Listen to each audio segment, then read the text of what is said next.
I play violin, and I don't like to play solos, I like to play string quartets.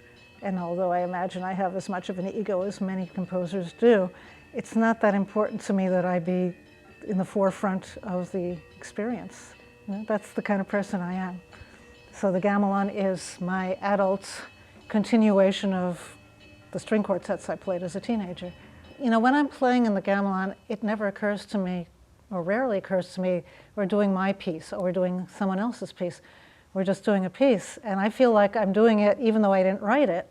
I feel pretty close to as if I wrote it, if I begin to understand it and be able to play it, because the line between a performer and composer is a pretty thin one anyhow, because most composers are performers.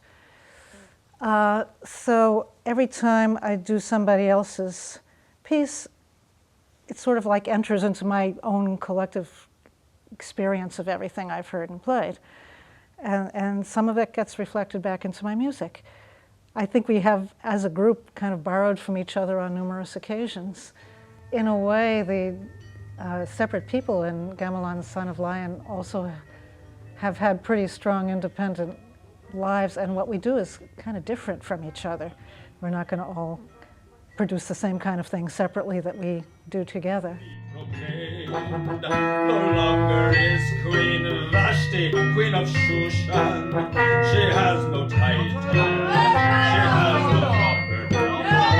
Let every headstrong housewife learn of her demise. Let them tremble when they hear about her shame. That was an idea that came to me, that I could continue to play gamelan if I made one, because I certainly didn't have the money to buy one and import it from Java. And you could do whatever you wanted with them because you made them. And here I should mention that there's this whole business of traditionalism, and nobody can be more hard-nosed about it than a new convert.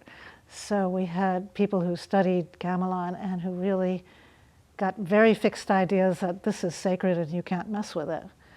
And I think I spent the first 15 years or so of my gamelan career trying to justify what I was doing.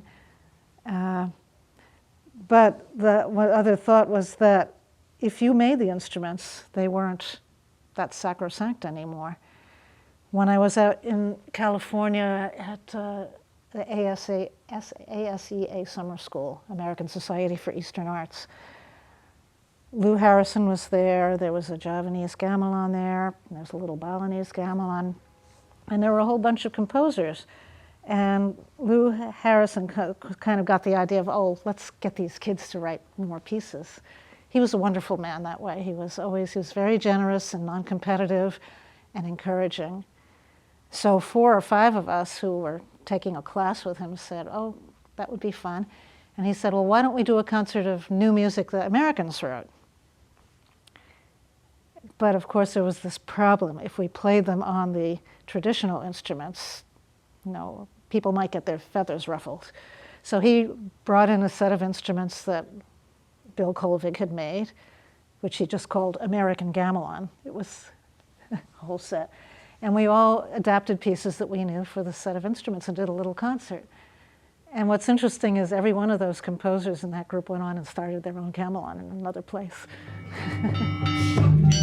Unspeakable, what an insult to our own great king. How could a mere woman dare do such a thing? What will happen when the word gets out, when the word gets out to the distant lands? What will our own wives think of us? What will they say? Will they obey? If the queen can defy the king, then why should our own wives do anything their husbands say? Make your judgment, King Ahasuerus. Show them all that the great king rules. She must be punished, or women will say, women are fools. Quiet. In a way, the gamelan has been, collective of composers have been my teachers. Having a group to play things is the best lesson you could get. You have this wonderful idea, you put it down in front of real people and they try to realize it, and then you have to clean up your act. So I think that was very good for me.